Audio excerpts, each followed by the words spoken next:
Daniel has always been curious and active to learn something new. He used to be intrigued by questions such as why 1 plus 1 equals 2? Why does it rain? Why are there people who speak different languages? He would respond to his own questioning through his imagination.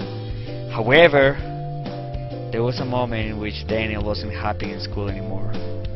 So he decided to reply as his teachers wanted, as the books stated. Daniel felt he wasn't free. Natalie, one of his teachers, wondered why. How could she help Daniel fire up his motivation again? Well, Natalie provided opportunities for him to think, through fostering his creativity, self-reflection, dialogue, and construction of knowledge with his peers. An education that promotes critical thinking in her students. This way of thinking has been taught by different fields of knowledge, all of them with multiple meanings. Philosophy has claimed that thinking critically helps individuals to analyze information, evaluate arguments, make judgments and decisions. Psychology asserts that in order to think critically, one must have a set of cognitive skills, which results in interpretation, analysis, inference, evaluation and explanation of ideas, arguments and conclusions, as well as in self-regulation to monitor one's cognitive activities.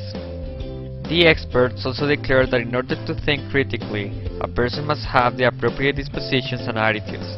In a nutshell, be inquisitive, ask questions, be analytical, look for different sources of information, be open-minded, consider and respect other points of view, and be trustful of reason to take a position and act upon it.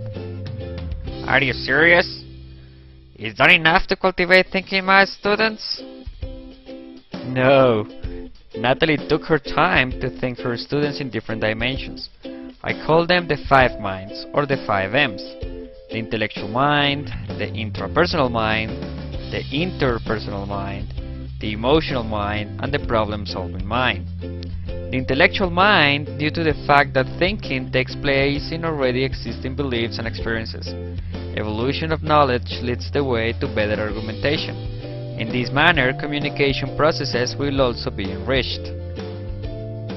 In the intrapersonal mind, for the self-consciousness and the self-reflection, students have of themselves, of the way they learn, think and behave.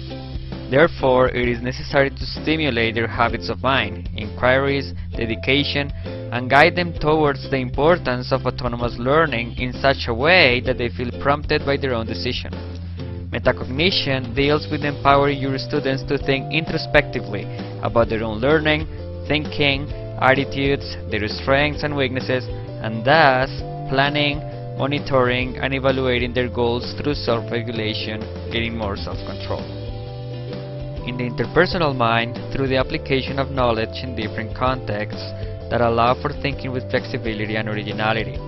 Creativity grows when you share your work with others and don't settle for your first idea. Knowledge and creativity are increased in flexible learning environments that cultivate constant practice and promote interaction with others. Consequently, nurturing the emotional mind is fundamental. By being a role model, shaping up values and principles, as well as by providing pedagogical assistance to your students with conviction and affection, you promote an environment with freedom of expression, respect for other standpoints, fair-mindedness and intellectual ethic, carrying out tasks in a competent manner. In the problem-solving mind, because we are facing a world full of needs of collaboration, help, dialogue and social dilemmas.